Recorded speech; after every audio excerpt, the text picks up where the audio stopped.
O barulho que você chama de vida. Hoje cedo, antes de abrir os olhos completamente, você já estava com o celular na mão. Não foi uma decisão consciente. Foi automático, como respirar. A tela acendeu, os dedos deslizaram, e em menos de 30 segundos a sua mente já estava processando informação de outra pessoa, de outro lugar, de outro mundo que não era o seu. O seu próprio mundo ainda nem tinha tido a chance de aparecer. Você saiu da cama com música ou podcast no ouvido, tomou banho pensando em compromissos, em conversas pendentes, em tudo o que precisava ser feito antes do almoço. No caminho para onde quer que fosse, o fone estava no lugar, o volume estava no lugar, e a possibilidade de ficar em silêncio por 3 minutos seguidos estava completamente fora de cogitação. Não porque você decidiu assim, porque a ideia simplesmente não ocorreu. À noite, antes de dormir, houve uma série, um vídeo, uma conversa no celular, ou as 3 coisas ao mesmo tempo. E quando o sono finalmente chegou, ele foi bem-vindo não só pelo descanso, mas pelo fato de que ele encerrava o dia sem que você precisasse ficar sozinho com o que estava dentro da sua própria cabeça. Isso não é crítica, é descrição. É o retrato de um dia completamente comum para a maioria das pessoas que estão assistindo a este vídeo agora. Carl Jung observou esse padrão décadas antes de existir smartphone, redes sociais ou streaming. Ele não tinha esse vocabulário, mas tinha o diagnóstico. Em sua obra Psicologia e Religião, publicada em 1938, Jung escreveu que o ser humano moderno desenvolveu uma capacidade extraordinária de se manter ocupado como forma de evitar o contato com sua própria psique. Ele não usou a palavra entretenimento. Ele usou a palavra defesa. Defesa contra o quê? Essa é a pergunta que este vídeo inteiro vai responder. E a resposta vai incomodar, porque ela não está lá fora. Ela está exatamente no lugar que você passou o dia inteiro evitando. O barulho que você chama de vida não é vida. É a distância que você coloca entre você e ela. A sombra. Não grita. Ela sussurra pelo barulho. Existe um conceito no pensamento de Carl Jung que é muito mais simples do que parece quando você o encontra pela primeira vez e muito mais perturbador do que parece depois que você entende o que ele realmente significa. Jung chamava de sombra a parte da psique que contém tudo o que o indivíduo não quer reconhecer em si mesmo, não apenas os impulsos mais escuros, não apenas os medos mais primitivos, mas também os desejos não vividos, os talentos não desenvolvidos, as versões de si mesmo que foram enterradas porque não caberiam na imagem que você construiu para o mundo. A sombra não é o monstro que você imagina. Ela é o arquivo. Em Aion, publicado em 1951, Jung escreveu que a sombra é o problema moral que desafia a personalidade inteira do ego. Reconhecê-la exige humildade moral considerável, porque isso implica confrontar aquilo que o indivíduo prefere não ver. E quando Jung fala em humildade moral, ele não está falando de virtude religiosa, ele está falando de honestidade radical consigo mesmo. O tipo de honestidade que não tem plateia, não tem aprovação e não tem recompensa imediata. Agora vem a parte que a maioria das pessoas não conecta. A sombra não habita o escuro. Ela habita o silêncio. Mais especificamente, ela habita o espaço entre um barulho e outro. Aquele milissegundo de quietude que existe quando uma música termina antes da próxima começar. Aquele momento no chuveiro em que o vapor silencia tudo por um instante e um pensamento atravessa sem ser chamado. Aquela fração de segundo ao acordar, antes do celular acender, em que você está completamente presente em si mesmo sem nenhum filtro. Esses momentos duram muito pouco. Não por acaso, o ser humano aprendeu a preenchê-los com velocidade cirúrgica, porque nesses instantes de quietude, a sombra encontra sua janela de acesso. Não para assombrar, não para destruir, mas para sussurrar. Para trazer à superfície o pensamento que você empurrou para baixo durante o jantar, o sentimento que você rotulou como cansaço quando na verdade era tristeza, a pergunta que você decidiu não fazer para si mesmo, porque não estava preparado para a resposta. A fuga do silêncio, portanto, não é preguiça mental. Não é vício em tecnologia. Não é falta de disciplina. É algo muito mais sofisticado e muito mais antigo do que qualquer um desses rótulos. É uma estratégia de sobrevivência psíquica que a sua mente desenvolveu com uma competência que você nunca parou para admirar. Porque admitir a competência seria admitir o que ela está protegendo. Em O Eu e o Inconsciente, publicado em 1928, Jung descreveu o inconsciente como um sistema que compensa continuamente as atitudes unilaterais do consciente. Traduzindo, quando você decide conscientemente ser uma pessoa calma, equilibrada, que não se abala, o inconsciente arquiva tudo o que não cabe nessa definição. Raiva, inveja, medo, ambição disfarçada de generosidade. Tudo vai para o arquivo. E o arquivo cresce. O silêncio é o único ambiente em que esse arquivo tenta se abrir. Então a pergunta real não é por que você foge do silêncio. A pergunta real é o que está acumulado no arquivo que você passou anos enchendo. E essa pergunta nos leva diretamente para algo que vai ser muito mais difícil de ouvir do que qualquer conceito filosófico. Porque o que está nesse arquivo não são apenas sentimentos desconfortáveis. São histórias.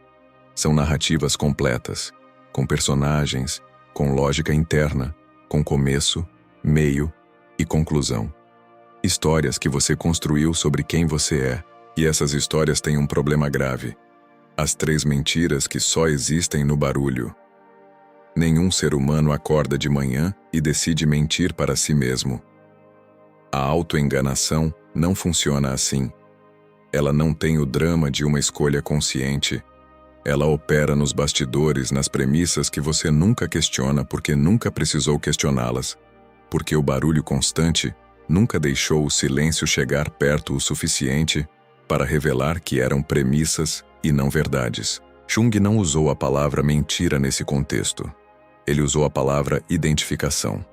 Em A Psicologia do Inconsciente, publicada em 1912, ele descreveu como o ego humano se funde com certas narrativas a ponto de não conseguir mais distinguir o que ele genuinamente é do que ele simplesmente acredita que é. A diferença entre essas duas coisas é a diferença entre identidade e ilusão. Existem 3 narrativas que aparecem com uma frequência perturbadora nesse processo.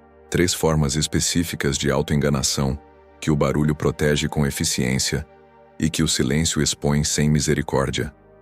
A primeira é a crença de que você já se conhece. Essa é a mais comum e a mais insidiosa, porque ela usa o vocabulário do autoconhecimento para fechar a porta do autoconhecimento real. A pessoa que diz "eu sei como eu sou", com convicção, a pessoa que descreve seus traços de personalidade com a segurança de quem leu o próprio manual, essa pessoa parou de se investigar. Ela chegou a uma conclusão sobre si mesma e passou a administrar essa conclusão em vez de continuar questionando. Jung escreveu em Memórias, Sonhos e Reflexões, sua autobiografia publicada em 1962, que a maior aventura que um ser humano pode empreender é a exploração da própria psique. E ele completou: essa exploração nunca termina. Nunca chega a um ponto final. Quem acredita ter chegado a esse ponto final não se conheceu mais profundamente. Simplesmente parou de olhar. O barulho protege essa paralisação com competência. Porque se você nunca está em silêncio consigo mesmo, nunca há espaço para o surgimento de um pensamento, de uma reação, de um impulso que contradiga a imagem que você tem de si. E a imagem permanece intacta, confortável, falsa. A segunda narrativa é aquela que coloca a origem da sua vida nos outros. Eu sou assim por causa da minha criação. As pessoas sempre fazem isso comigo. Se eu tivesse tido outras oportunidades, eu seria diferente. Essas frases não são necessariamente incorretas. A infância molda. As relações deixam marcas. As circunstâncias têm peso real. Jung nunca negou isso. O que ele questionou foi a função que essa narrativa exerce quando permanece intocada por anos.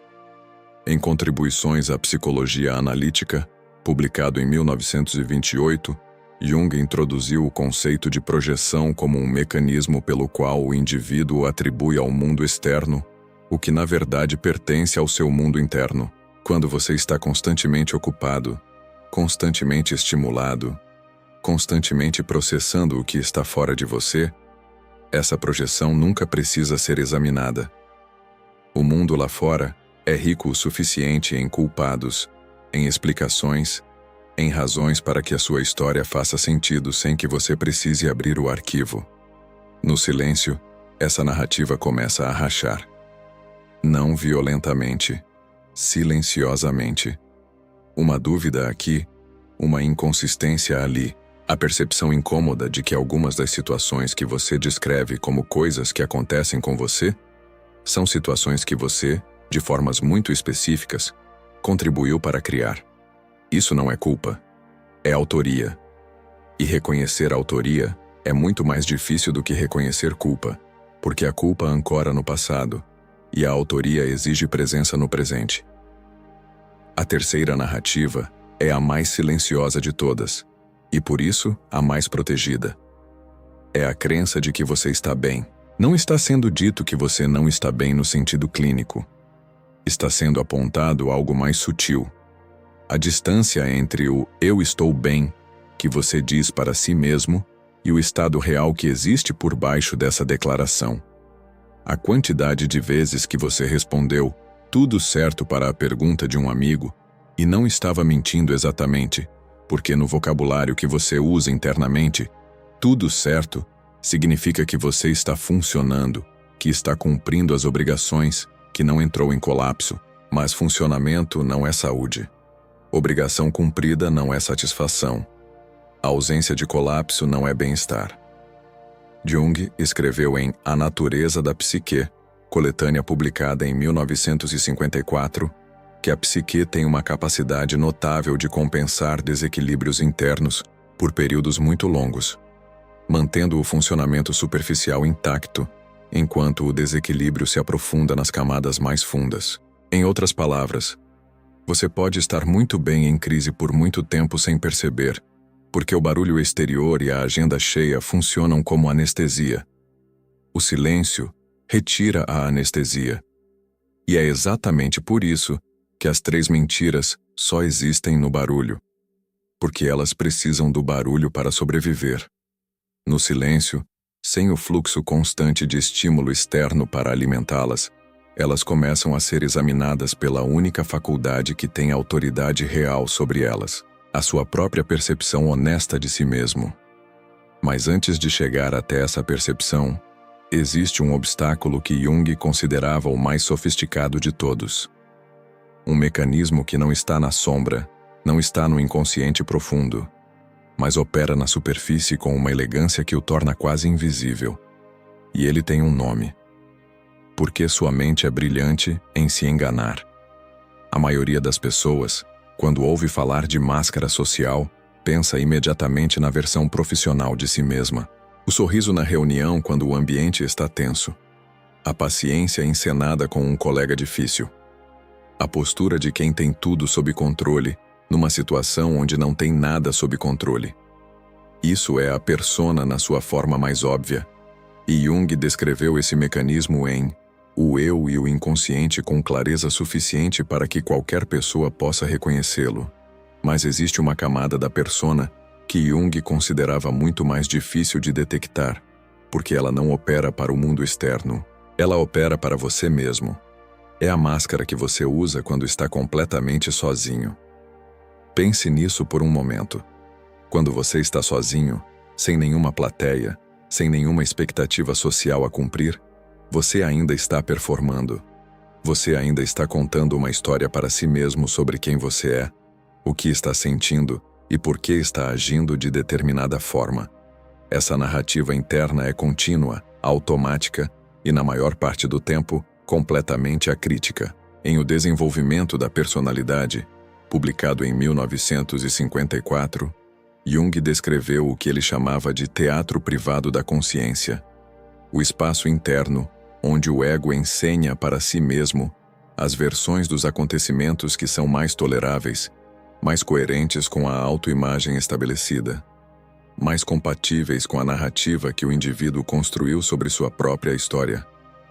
Esse teatro não precisa de plateia. Ele funciona sozinho, com o ego exercendo simultaneamente os papéis de ator, diretor e único espectador.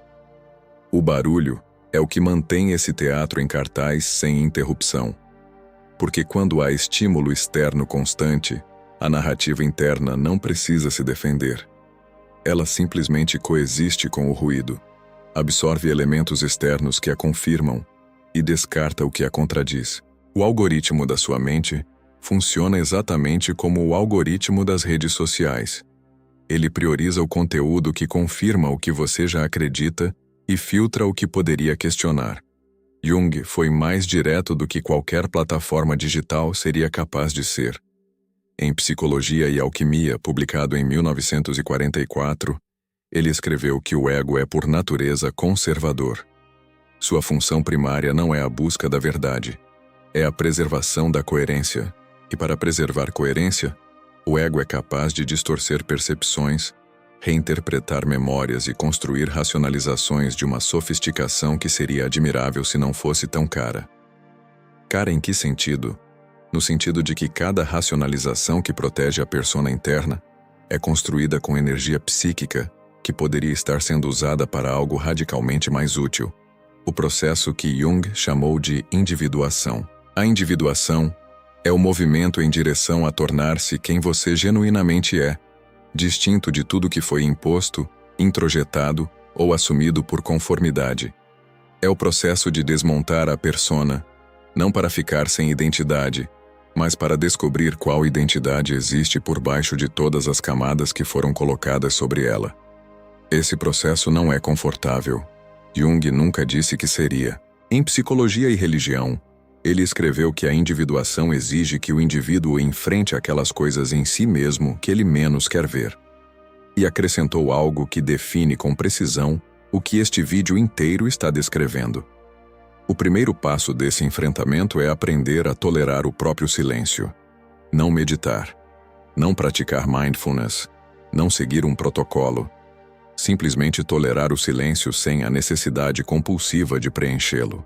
Porque no momento em que você consegue fazer isso, algo acontece que vai contra todos os instintos que sua mente desenvolveu para se proteger.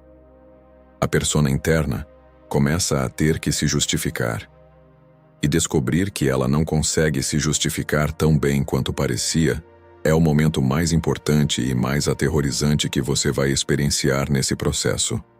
E Jung tinha um método muito específico para criar exatamente esse momento. O experimento que Jung fazia com seus pacientes, e que você vai recusar fazer. Carl Jung desenvolveu ao longo de décadas de prática clínica uma técnica que ele considerava central para o trabalho de individuação. Ele a chamou de imaginação ativa, e ela aparece descrita em detalhes em 2 textos fundamentais. Em O Transcendente em Psicologia, artigo publicado em 1916, e posteriormente desenvolvida em Tipos Psicológicos, publicado em 1921. A técnica é simples na descrição e extraordinariamente difícil na execução. O indivíduo senta em silêncio, sem objetivo específico, sem roteiro, sem método de relaxamento.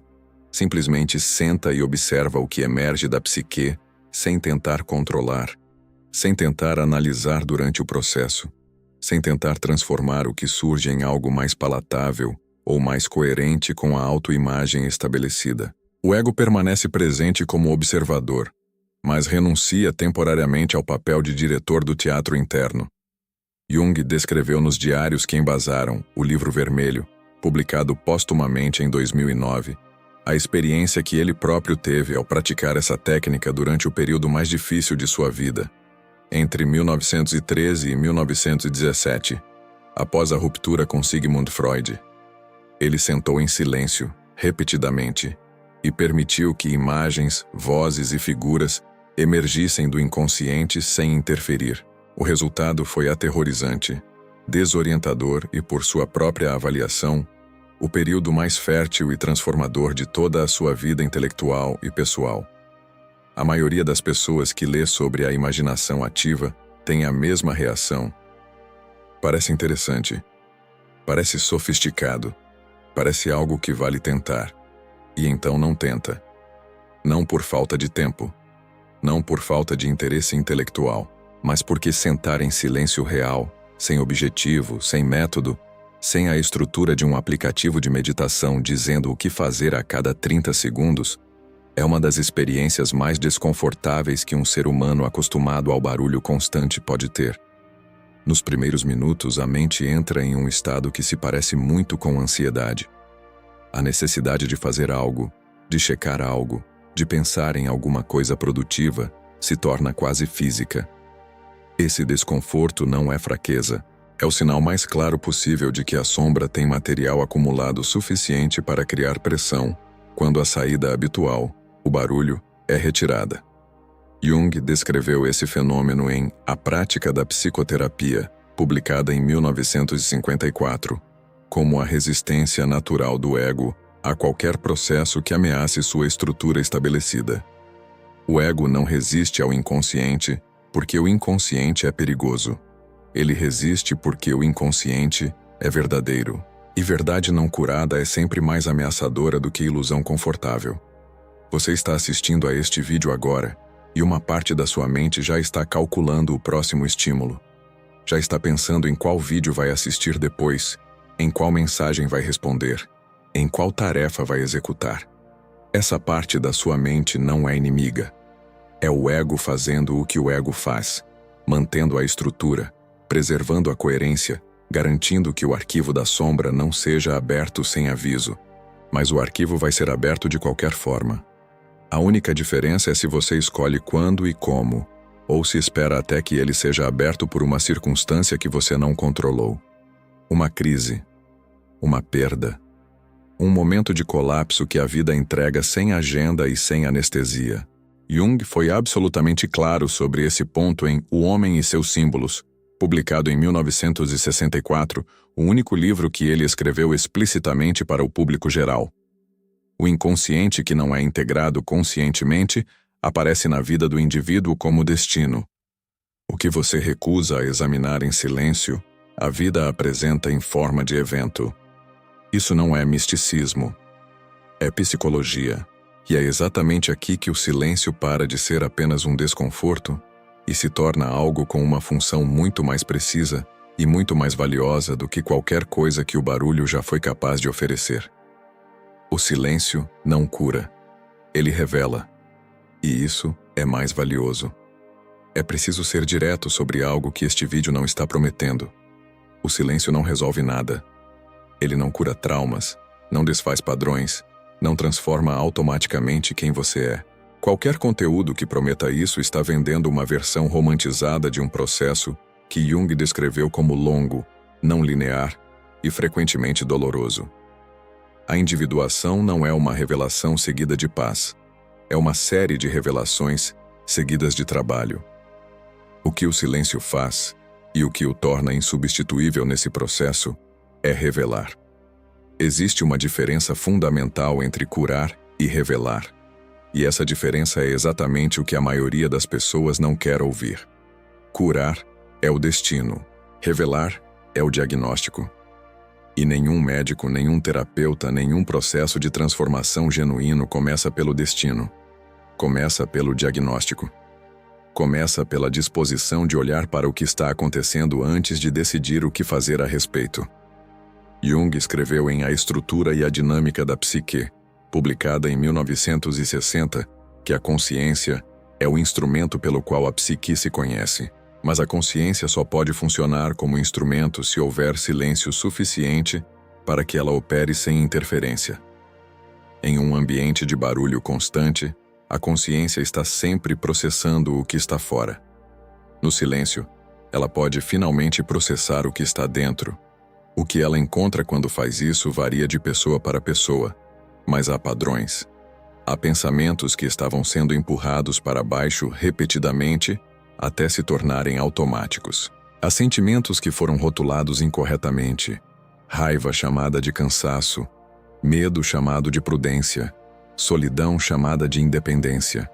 Há perguntas que foram formadas há meses ou anos, e que nunca chegaram à superfície porque a superfície estava sempre ocupada com outra coisa. Nenhum desses conteúdos é necessariamente devastador. A maioria não é. O que é devastador no sentido mais produtivo da palavra é o confronto com a percepção de quanto tempo foi gasto evitando o que estava ali esperando ser reconhecido.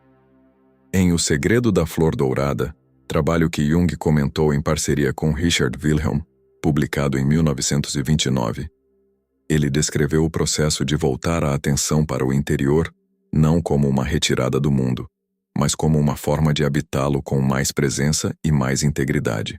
A pessoa que conhece o conteúdo da própria psique age no mundo a partir de um lugar diferente. Não necessariamente mais sábio, não necessariamente mais tranquilo, mas mais honesto consigo mesmo sobre o que está motivando suas escolhas, suas reações e seus padrões relacionais. Isso é o que o silêncio oferece. Não paz, clareza.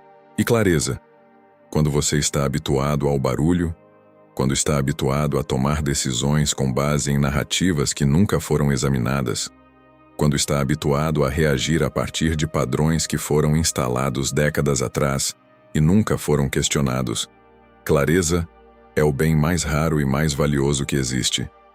Mais valioso do que qualquer estímulo que o barulho já produziu. A questão não é se você está disposto a encontrar paz no silêncio. A questão é se você está disposto a encontrar verdade nele. Porque as duas coisas raramente chegam juntas, pelo menos não no começo. No começo, o que chega é o desconforto de perceber que algumas das certezas que você mais protegeu são as menos sólidas. Mas esse desconforto, como Jung descreveu repetidamente ao longo de toda a sua obra, é o ponto de partida de tudo que é real. E agora chegamos ao único lugar onde este vídeo pode terminar com integridade. A pergunta que o silêncio vai te fazer. Não existe conclusão reconfortante disponível aqui. O que existe é uma pergunta. Uma única pergunta, construída ao longo de tudo o que foi apresentado até este momento, e que vai permanecer com você depois que este vídeo terminar de formas que dependem inteiramente do que você decide fazer com ela. Agora, neste momento, enquanto você ainda está assistindo, o barulho está temporariamente suspenso. Você está em contato com ideias que pertencem a um dos pensadores mais honestos e mais incômodos do século XX. Você tem acesso, neste segundo, a uma clareza que o barulho normalmente não permite. E então este vídeo vai acabar. E a pergunta é: o que você vai fazer nos próximos 30 segundos depois que ele terminar?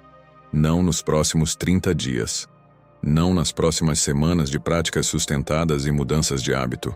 Nos próximos 30 segundos, porque é nesses 30 segundos que a resposta verdadeira aparece. É neles que o padrão real se revela. Não o padrão que você descreve para si mesmo quando está refletindo em voz alta, mas o padrão que a sua psique executa automaticamente quando a atenção consciente se desloca. A maioria das pessoas vai abrir outra coisa. E isso não é julgamento. É simplesmente o que acontece. O ego vai recalibrar, o barulho vai ser restaurado, e as narrativas que este vídeo perturbou vão se reorganizar com uma velocidade que vai parecer impressionante se você estiver prestando atenção nelas.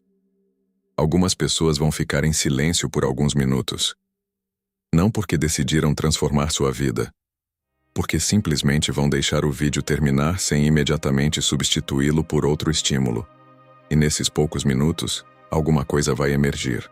Um pensamento, uma imagem, uma sensação no corpo que não estava lá antes ou que estava lá o tempo todo, mas nunca teve espaço para ser notada.